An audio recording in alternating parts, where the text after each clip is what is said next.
Today, I'm with Baldip Singh, barrister from 33 Bedford Row, who's here to give us some hints and tips on entering the legal profession and becoming a barrister.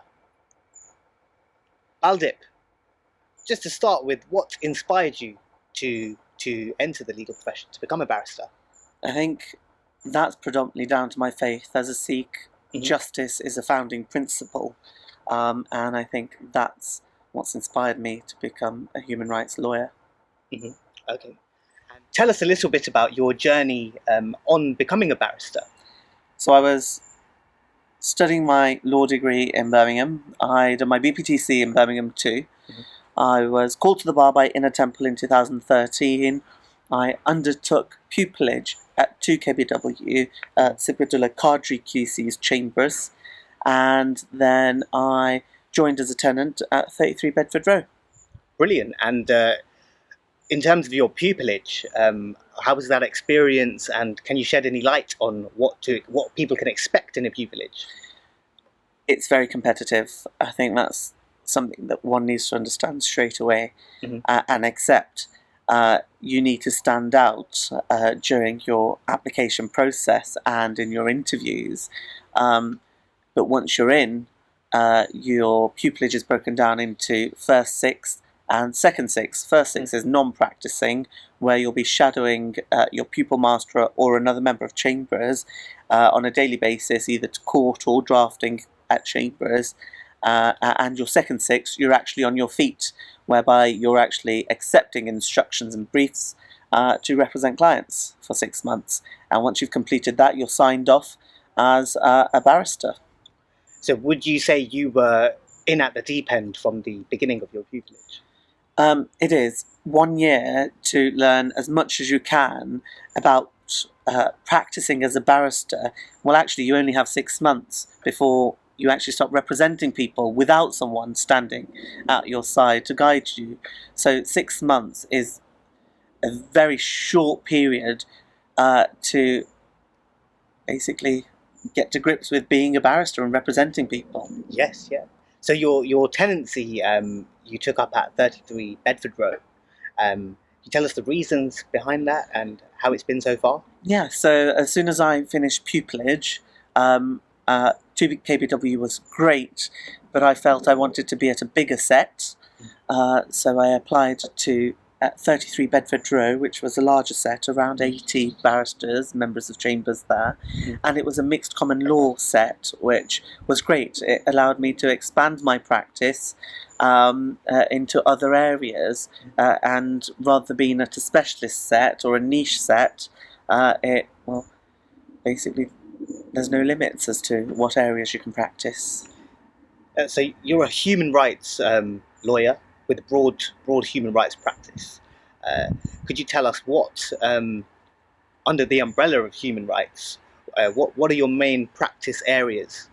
So I think they can boil down to immigration and family law. Under the umbrella and terminology of human rights, it's where there have been breaches against individuals by the state against their human rights, and that's what I predominantly love arguing.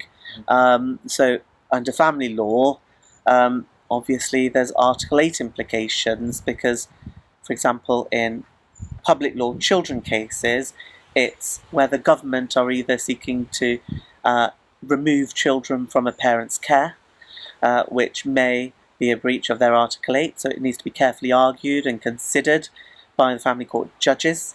And also in immigration, it's usually decisions made by the Secretary of State to either extradite, deport, remove, or not grant leave to enter the United Kingdom for a foreign national. So it's a decision made by the state that I'm predominantly usually arguing against. Okay. And I know you've done some great work, and I've shadowed you in some court cases. So, I mean, what's the biggest case that you've worked on, that you've been instructed on? It depends how you justify or rationalise the biggest case. I think every case I do is life-changing for my client. So every case is my big case.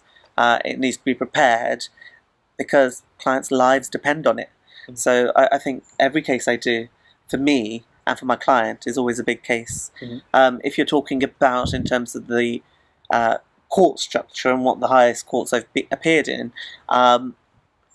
immigration courts, we've been instructed in the First Tier Tribunal, Upper Tribunal, in the High Court, the Administrative Courts, the Court of Appeal, and even in the European Court of Justice. Mm-hmm. Similarly, with the family courts, you appear before either the magistrates, a district judge, a circuit judge, or a judge in the High Court, and even in the Court of Appeal. So, do you have any specific advice on how to become a good advocate? What I'd say about advocacy is that you need to be yourself. You do not need to fill a mould. You bring something to advocacy. There is not a set way of becoming a perfect advocate. You bring your personality, you bring your own style to advocacy. Some advocates are very, as I call, theatrical. In the criminal courts, that's exactly what you need to be. It's very more of the silk, I guess, like a TV program. It's what you see in TV programs, I guess. Whereas in more submission work, where you're in the appellate courts, it's more of a question and answer session with the judge. Mm-hmm. And of course, the higher up you go in terms of the courts, the advocacy style changes slightly. Before the magistrates, you may need to explain things more clearly, and things that you may take for granted that a judge may already know because of their years of practice, whereas the magistrates court may not know those legal principles and issues that you might need to explain. So I think advocacy style changes depending on who you're appearing before, and also the area of practice and your style that you bring to the table. Yes. And what hints and tips do you have for the young people who maybe just about to be called to the bar, and they're looking for pupillage? What advice could you give them on securing a pupillage? I'd say that you need to stand out. In the paper sift, you may meet the tick boxes in terms of your educational background and some experiences, but you need to stand out.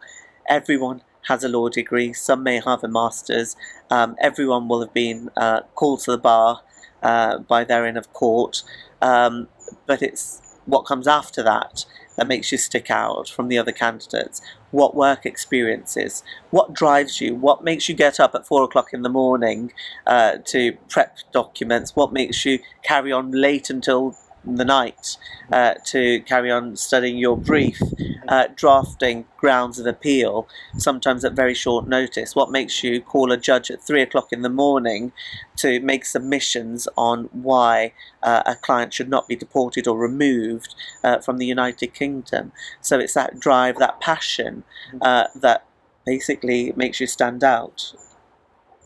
What advice would you give those who are starting in the legal profession and are yet to select a practice area? I'd say that a practice area chooses you, and your past experiences choose a practice area. It may be that your background is in human rights, injustices of some sort, Mm-hmm. and that selects the area of practice that you'll go down. It may be the solicitor's firm or chambers that you join that may only take instructions in particular areas, so that may somewhat guide you in terms of the areas you're going to practice. Practice areas develop constantly, so initially I predominantly undertook instructions in crime and immigration. But with immigration, my practice area developed, partly because I joined 33 Bedford Row, but also there was such a huge overlap in this country in terms of immigration and family law that family law chose me. Okay. Is there any other words of wisdom that you'd like to share with our viewers? I think I'd say that it is an uphill struggle for those just starting, their journey on becoming a barrister. But it is so rewarding. That struggle shapes you, shapes the kind of advocate you are. We have to be robust, water off a duck's back constantly. You'll understand when you're in practice what I meant by that. And what I'd say is that it's really rewarding. I probably sleep 4 to 5 hours a day when I'm in court, more or less 5 days a week. I'm drafting over the weekends, I'm drafting late into the evening, and it's super rewarding, both financially, but leaving that aside, the change that you make, shaping the legal profession, the legal justice system, and the rules that guide our society, and to implement the rule of law.